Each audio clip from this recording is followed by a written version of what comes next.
We had hoped and prayed this day would not come.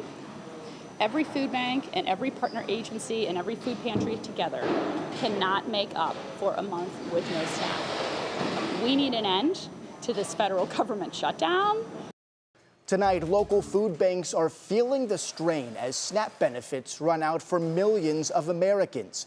Although 2 federal judges have ruled SNAP benefits must continue, many families and food banks are still stuck in limbo.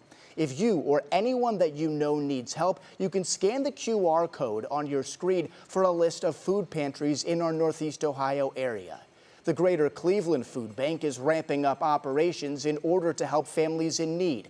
Our Kristen Moran has the story.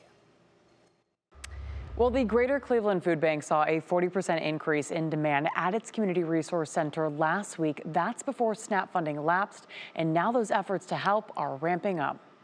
At the Greater Cleveland Food Bank, volunteers are packing up boxes, preparing for what they hope won't be a long crisis. Shawana Hansen has been volunteering here since the pandemic. That was a very trying time, and here we are. We find ourselves in another trying time. With the federal government shutdown and SNAP funding now lapsed, food banks are now bracing for a surge in need. It's like all hands on deck, and we need to get this food out into the community. Hansen is a regular volunteer, typically showing up once a week. Because, of the government shutdown, we need more bodies in here packing these boxes.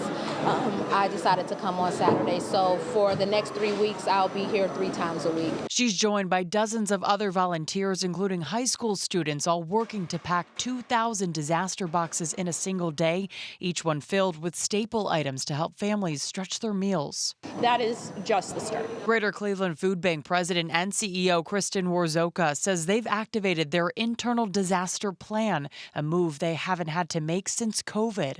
We had hoped and prayed this day would not come.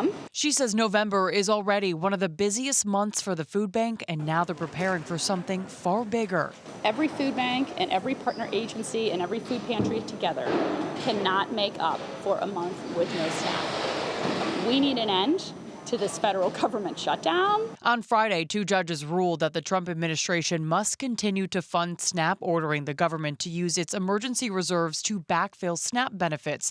The administration is now asking the court to clarify how it can legally fund SNAP as soon as possible. This really is a disaster, not just for Northeast Ohio, but for our country. Now the food bank is focusing on doing everything it can to support the community. The goal here is to try to do as much as possible to make sure that our partner agencies are prepared when they see a significant increase in need, and that increase in need is coming. Meantime, Warzoka says if you want to help, you can go to the food bank's website to donate money or food or sign up to volunteer. They also have resources for anyone looking for a local agency to get help. In the studio, Krista Moran, 3 News.